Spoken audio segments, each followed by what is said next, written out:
There's a reason why some people wake up at 5 a.m. with fire in their eyes while others hit snooze 5 times and dread the day ahead. It's not genetics. It's not luck. It's purpose. When you have a reason that matters, everything changes. You don't need motivation. You have momentum. You don't need constant reminders. You are the reminder. And that's what building a winning mindset starts with. It doesn't begin with a planner. It doesn't start with a new workout or a self-help book. It starts with a simple, often uncomfortable question. Why am I doing this? We live in a world obsessed with the how to get more done, how to wake up earlier, how to build habits, how to stay productive. But here's the truth. No amount of how will matter if you don't understand your why. Because purpose is what gives your actions meaning. It's what gives the struggle context. Without it, discipline feels like a punishment. But with it, discipline becomes a declaration. Think about a firefighter running into a burning building. To an outsider, that looks insane. But to the firefighter, it makes perfect sense. Why? Because they're not focused on the fire. They're focused on who they're going in for. Purpose reframes the problem. It doesn't make the fire less hot, but it makes the fear worth facing. Now apply that to your life.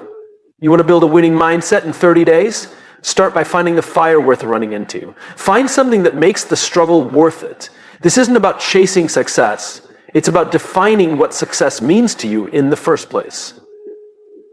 If your definition of success is just borrowed from what you've seen online, you'll quit the first time it gets hard. But if your success is rooted in something personal, something emotional, then you'll keep going even when there's no applause, no likes, and no one watching.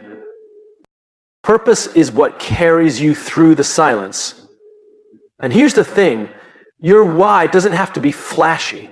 It doesn't have to be noble or world-changing. It just has to be honest.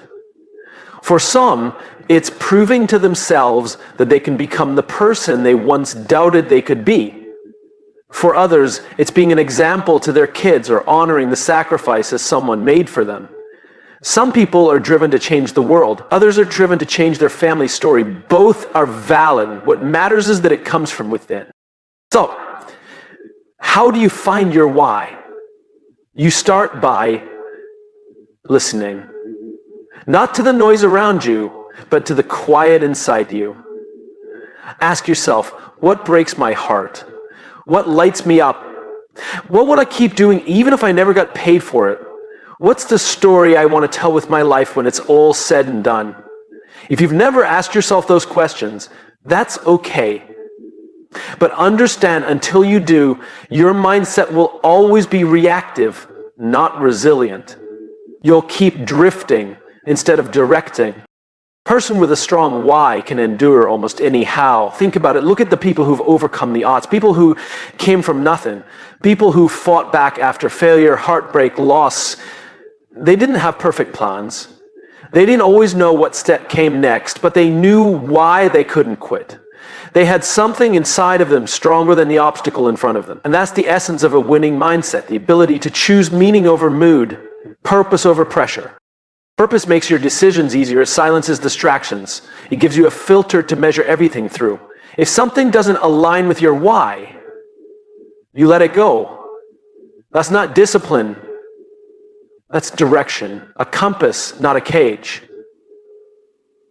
Purpose doesn't restrict you. It frees you from wasting time on things that don't move you forward. And here's the other thing. Your why isn't a one-time discovery. It's a relationship. You don't find it and then forget it. You revisit it. You refine it. You reconnect with it. Because life changes. Seasons change. You grow, and your purpose grows with you. What drove you 5 years ago might not drive you today. That's not failure. That's evolution. If you want to change your mindset in 30 days, great. But don't just change what you do. Change why you do it. Otherwise, you're just painting the walls of a house with a broken foundation. Your routines, your habits, your plans, they're only as strong as the reason behind them. Purpose turns random effort into aligned energy. It turns a goal into a mission. And when your actions are tied to a mission, you show up differently. You speak differently. You think differently. You treat setbacks as data, not defeat. You stop chasing motivation and start living from intention. That's when people start to notice something different about you. They'll ask what you're doing, but the truth is, it's not about what you're doing. It's about what you believe. And belief is contagious. When you know your why, you become magnetic. You don't just attract attention, you inspire direction. You lead even without trying to. That's the power of starting with why. It's not just a mindset hack. It's the foundation of every strong leader, every resilient soul, every lasting change. So if you're serious about building a winning mindset, don't start with your schedule. Start with your soul. Ask the hard questions. Get clear. Get honest. Because the strength of your mindset will always be rooted in the strength of your purpose. Purpose isn't optional. It's oxygen. And once you breathe it in, there's no going back to sleepwalking through your life. Every day, we have conversations with the most influential person in our lives. And most of us don't even realize it. That person is ourselves, our internal dialogue, the stories we tell ourselves, the words we repeat quietly, the beliefs we've absorbed shapes everything. It shapes our confidence, our choices, our relationships, and our future. If you want to build a winning mindset, you have to begin with the voice in your head. This belief is not a luxury. Belief is a necessary. Here's the truth most people never stop to realize. Belief is not something you either have or you don't. It's something you build. And that means anyone can do it. It's not about being born confident. It's about choosing to believe before the evidence shows up. That's the paradox of growth. You don't wait for proof to believe. You believe to create the proof. Now, it's easy to say, I just don't believe in myself. The real question is why? Where did that doubt come from? You weren't born doubting yourself. You learned to doubt. You learned it from rejection, from failure, from the time someone told you you weren't good enough. And over time, that voice stuck. It started sounding like your own voice, but it was never really yours. And the good news is, if it was learned, that's the work of building a winning mindset. It's not about pretending to be something you're not. It's about returning to the truth of who you are before the world got in your head, before insecurity took root, before fear became a habit. And it starts with paying attention to the script you're running on autopilot. If every time you face a challenge, your brain says, I'm not ready, I always mess this up, or I knew I couldn't do it, then guess what? You're reinforcing failure before it even happens. That's not intuition, that's conditioning. You wouldn't let someone speak to your best friend the way you speak to yourself, so why allow it in your own mind? This is the shift that changes everything. Talk to yourself like someone you are responsible for, not someone you're trying to fix or criticize, but someone you're trying to protect, someone you're trying to build. Because you are. You're building yourself, day by day, word by word. Let me be clear, this isn't about being delusional. It's not about standing in front of a mirror saying things you don't believe. It's about speaking the truth in a way that builds you. It's about replacing old scripts with empowering ones. Instead of, I'm not good at this, you say, I'm still learning. Instead of, I always fail, you say, I'm figuring it out. Instead of, who am I to try this, you say, who am I not to? Language matters. Words shape reality. What you repeat becomes your reality. The most successful people in the world are not the smartest, they're not the most talented, they're the ones who learned how to manage the narrative between their ears. Because that narrative determines whether you see a setback as a sign to stop or a signal to grow. And winning mindsets, they don't avoid failure, they expect it, they welcome it, because they know belief is not about being perfect, it's about being persistent. Let's make it practical. Imagine if for the next 30 days you spoke to yourself like someone who's capable, someone who adapts, someone who shows up no matter what. Imagine what would happen If you stopped waiting for confidence to show up after results and instead treated confidence like a decision, not a feeling, a decision. You wake up and you decide to believe in the version of yourself you're building, not the version others have labeled you. People will call it arrogance. Let them. Because what they're really uncomfortable with is your refusal to stay in the box they built for you. And that's okay. You're not building a mindset for them. You're building it for you. You're rewriting the rules for how you see yourself. And when that changes, everything changes. Here's another truth. You won't always feel strong. That's normal. You'll have days when the voice of doubt gets loud, but that's not failure. That's practice. Every time you choose belief over fear, you're training your brain to operate at a higher level. You're creating neural pathways that say, I keep going. And that repetition, that's where confidence is born. Confidence is not loud, it's not showy, it's quiet. It's the calm in your chest when the world gets noisy.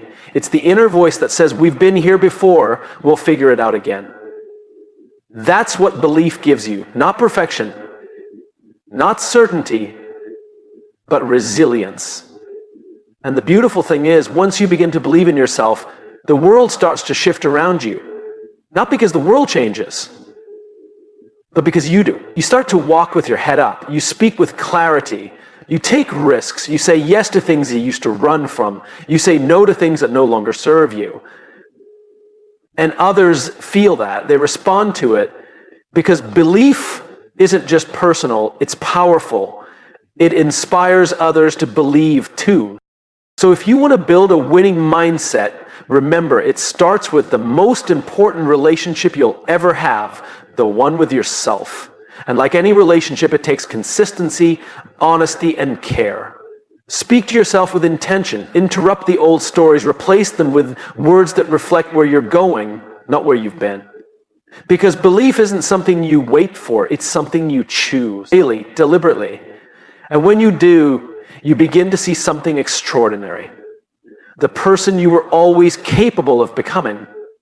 And that person, we've been conditioned to think discomfort is a sign that something is wrong, that we should avoid it, that ease equals success, and that anything that makes us feel uncertain or exposed must be a red flag. But what if we've got it completely backwards? What if discomfort isn't the problem, but the pathway?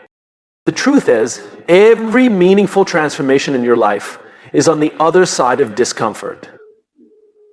Every skill you've ever learned, every breakthrough you've had, every goal you've achieved started with a moment that felt uncomfortable, awkward, risky, maybe even terrifying. But you did it anyway. And because you did, you grew. Growth doesn't happen in the comfort zone.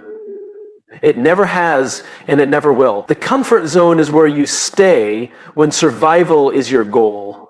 But a winning mindset isn't built on survival, it's built on evolution. It's not about staying the same, it's about becoming more. And becoming more always requires stepping into the unknown. But here's where people get stuck. They think discomfort is a sign they're not ready. That they should wait until it feels easier. That the fear needs to go away first. But the people who win, the people who build unstoppable momentum, they've figured something out. It's not about waiting for the fear to leave. It's about learning to move with it. You'll never be fearless. And that's not the goal. The goal is to be brave. Courage isn't the absence of fear, it's action in the presence of it. It's standing in front of something that makes your hand shake and your heart race and saying, this matters more than my comfort. Think about anyone you admire, an athlete, a leader, a creative, an entrepreneur. You know what they all have in common? At some point, they felt out of their depth. They didn't know how it would turn out. They didn't have a safety net. But they stepped forward anyway, not because it was easy, but because they were committed to growth, because they understood that pressure is what turns coal into diamonds. It's what turns doubt into discipline. And maybe that's the real measure of a winning mindset. Not how often you win, but how often you're willing to lose in the name of progress. Not how many times you avoid fear, but how many times you choose to engage with it. Not because you enjoy it, but because you understand its purpose. Discomfort is a teacher. It exposes your limits. But more importantly, it shows you where the limits aren't. It reveals the parts of you that still need strengthening, the beliefs that need rewriting, the patterns that need breaking. Discomfort is data. And if you're brave enough to pay attention to it, it'll guide you straight to the next level. But most people don't listen. They run. They distract themselves. They numb the feeling. They wait for things to be just right. And in doing so, they miss the opportunity. They stay stuck, safe, unchallenged, but also unchanged. You cannot grow and stay comfortable at the same time. You have to pick one. And the good news, the more you choose discomfort intentionally, the less intimidating it becomes. You start to see it differently. You start framing it as pain and start seeing it as preparation. You start to notice that every moment of doubt is also a moment of potential. That every difficult conversation is an opportunity to build courage. That every failure is just feedback. Not a judgment, not a verdict, just a mirror showing you where to grow. There's no shortcut here. There's no secret sauce. It's repetition. It's leaning into discomfort often in that it becomes familiar. Not because it ever gets easy, but because you've changed your relationship with it. You've stopped making it the enemy. You've started seeing it as a signal that you're doing something worth doing. When you're uncomfortable, it means you're stretching. You're stepping into a new identity. And that's never going to be smooth. It's messy. It's unpredictable. But it's also where transformation happens. Think about a seed planted in the dirt. It has to break through its shell. It has to push through the soil. It has to fight toward the light. That process is violent. It's gritty. But it's also beautiful. Because without the discomfort, the seed stays a seed. And you, without leaning into what challenges you, you stay a version of yourself that's easy but incomplete. And make no mistake, comfort is seductive. It's easy to convince yourself that it's fine to stay where you are, to coast, to stay at a job that doesn't stretch you, to hold back your opinion because you don't want to rock the boat, to avoid starting the project, the conversation, the change, because now isn't the right time. But the right time rarely announces itself. Growth doesn't RSVP.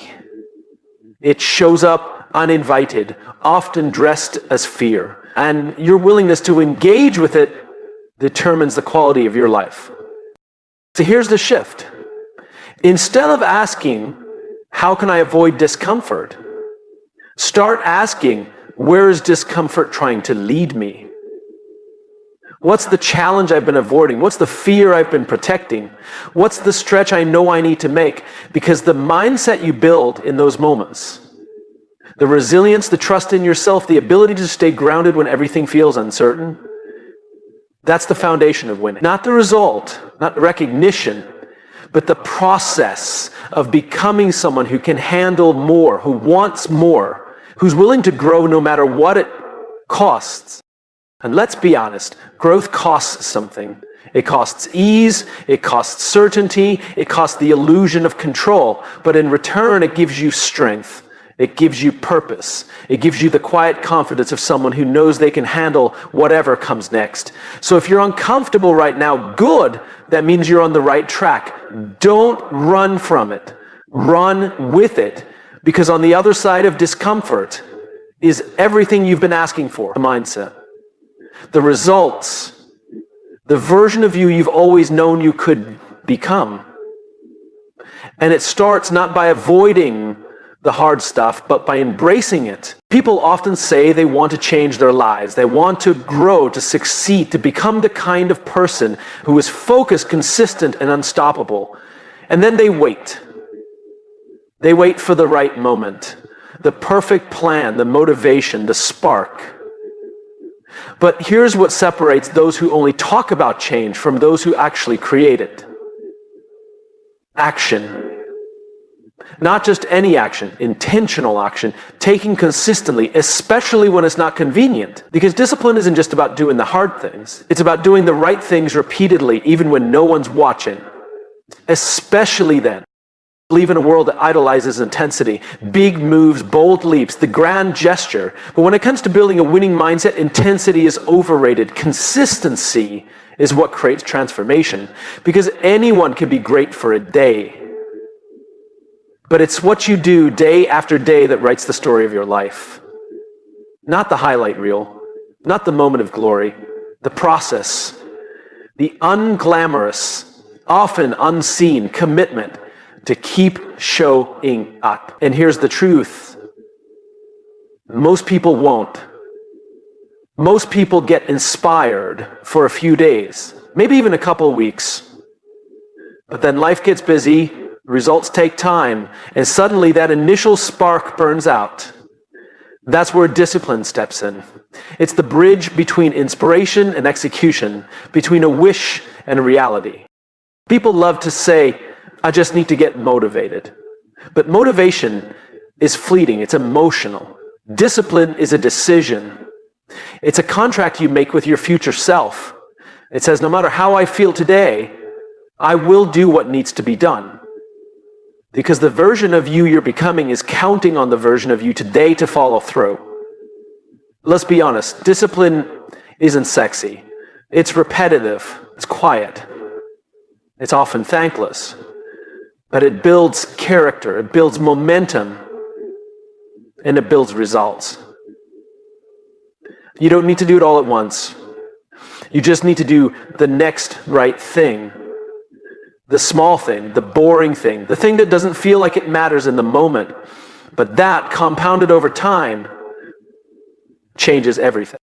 People often underestimate the power of small, consistent effort. They think if it's not dramatic, it's not working. But look at nature, look at how water carves through rock, not by force, but by persistence. That's what daily, intentional action looks like, not dramatic, but undeniable. Think about a sculptor working with a block of marble. The first swing of the hammer doesn't reveal the masterpiece. Neither does the second, or the 10th. But every strike matters. Every chip brings the vision closer to reality. Your habits, your routines, your choices. They're the tools. The marble is your potential. And the process? That's discipline in motion. It's easy to romanticize the destination. You get fixated on the outcome. But a winning mindset doesn't obsess over results. It obsesses over effort. It trusts that if you keep showing up, the outcome will take care of itself. It understands that the goal is not to be perfect, it's to be present. Present enough to keep taking the next step, even when it's not exciting, especially then. Now, here's the part most people miss.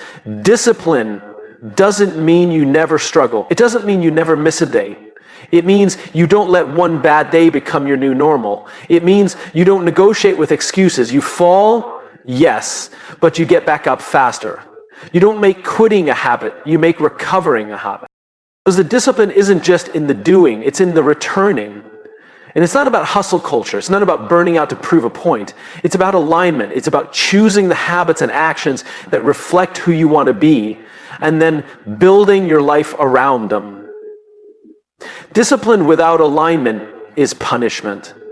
But discipline with alignment, that's purpose in action. That's integrity. So how do you build this kind of daily momentum? You start by simplifying. Don't try to do everything. Just commit to doing something every day that moves you forward. Maybe it's 10 minutes of reading. Maybe it's one phone call you've been avoiding. Maybe it's a workout or a journal entry or just showing up on time. Small wins lead to big shifts. Because confidence isn't built by the outcome, it's built by the follow-through. Then you track it. Not for vanity, not to impress anyone, but to see your own progress, to remind yourself that you're showing up. And when the day comes that you feel like quitting, and it will, you look at that streak, that record of effort, and you remember, you are someone who follows through. You don't break promises to yourself. That's the identity you're building. Not just someone who does disciplined things, but someone who is disciplined. And that's the power of consistent, intentional action. It changes who you believe you are. You're not waiting to feel like a leader or a creator or a finisher. You're becoming one. Ret by ret, choice by choice. Every time you show up, you reinforce the identity. Every time you take action, even when it's hard, you're casting a vote for the future you. Eventually others will notice. They'll ask how you became so focused, so grounded, so resilient. But the truth won't be found in a single moment. It'll be found in the days they didn't see, the mornings you showed up early, the nights you stayed in, the moments you wanted to give up but didn't. That's what discipline really is. Love in practice. Love for your future. Love for your values. Love for what matters most. And love, real love, isn't always convenient. It's committed. It shows up every day.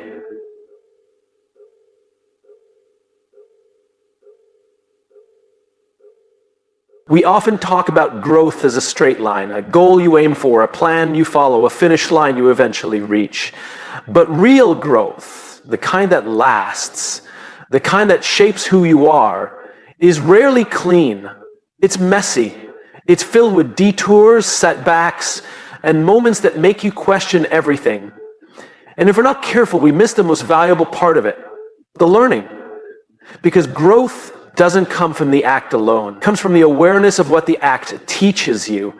If you want to build a winning mindset, you can't just move forward, you have to also look back, to pause, reflect, and extract the wisdom from what you've experienced.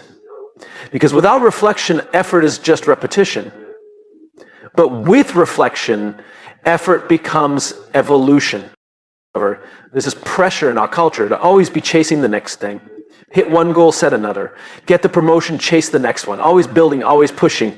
But what if we stopped just for a moment and asked, what did I learn from that? What did that experience teach me about who I am, what I need, what works, and what doesn't?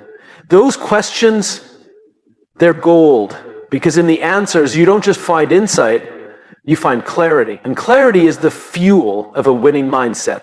It's what helps you move forward with purpose instead of impulse. And most people skip this part. They confuse movement with progress. They keep climbing without asking if the ladder is leaning against the right wall. And so they get results, but not fulfillment. Achievement, but not alignment. And they wonder why, even after the win, something still feels off. That's why intentional reflection is not optional, it's essential. It's not about overthinking, it's not about dwelling. It's about studying your own journey so you can make better decisions faster. So you can stop repeating the same mistakes, so you can begin to grow on purpose instead of by accident. And this isn't about only reflecting on failure. Success teaches just as much if you're willing to pay attention. Ask yourself, what worked? Why did it work? How did I show up differently? What part of me had to grow to make that happen? And how can I take that same mindset into the next challenge? Most people assume the learning will happen automatically, but it doesn't. Learning is a choice. It's something you do deliberately, not passively. You don't just gain wisdom because time passes. You gain wisdom because you ask for it. From the experience, from the people around you, and most importantly, from yourself. And when you build that habit, something powerful happens. You start to see patterns. You start to understand not just what you're doing, but why. You notice that every time things go wrong, it's not random. There's a root cause, a belief, a blind spot, a moment where fear took over, or ego got loud, or clarity got lost. And suddenly, you're not stuck anymore. Because now you're not just reacting, you're responding, you're learning, you're adjusting, you're leading yourself. That's what a winning mindset is. Not someone who never fails, not someone who always gets it right, but someone who extracts meaning from everything, so nothing is wasted. Even the hard moments, especially the hard moments, because that's where the deepest lessons live, in the failure, in the misstep, in the disappointment. And if you're willing to ask hard questions, you'll find that every failure was a message. Every rejection was redirection. Every delay had something to teach you about patience, about process, about perseverance. But you have to pause long enough to hear it. This sort of journaling can be powerful, not for the sake of being poetic, but as a tool for clarity. A few minutes a day, what did I learn today? What challenged me? What felt off? What energized me? What do I want to do differently tomorrow? That's not wasted time. That's how you start to lead yourself. That's how you build self-awareness, and with it, self-mastery. And don't do it alone. Get feedback from mentors, from peers, from the people who've seen you in the messy moments. Ask them, what do you see that I might be missing? Where do you think I'm holding back? What's one thing I could do better? It takes courage to ask, but it takes wisdom to listen. The goal isn't to be perfect, it's to be better. And the people who keep getting better, they're not smarter. They're not luckier. They're just more willing to learn. To get honest, to stay curious, to stop assuming they know everything. Because every day, every single day, is a chance to get better if you're paying attention. And that's the key, attention. We grow where we focus. And if your focus is just on the next goal, you miss the richness of what you're living through right now. Every moment you push through doubt, every choice you make to rise when you could have coasted, every failure you turn into a lesson, those are the moments that shape who you're becoming. And they deserve your attention, your reflection, your respect. So yes, work hard, dream big, take action. But don't forget to pause, to reflect, to ask what life is teaching you. Because without that pause, you're just running. With it, you're rising. And the people who rise, they're the ones who stay connected to their growth. They don't just chase success. They understand it. They don't just want to win. They want to deserve the win. And that happens when you're willing to learn from every step you take. Because in the end, it's not about being flawless. It's about being intentional. It's not about never falling. It's about never wasting the fall. It's not about having all the answers. It's about asking better questions consistently. That's what reflection gives you. Not just wisdom, but direction. And with direction comes momentum. And with momentum, you're not just building a mindset, you're building a legacy.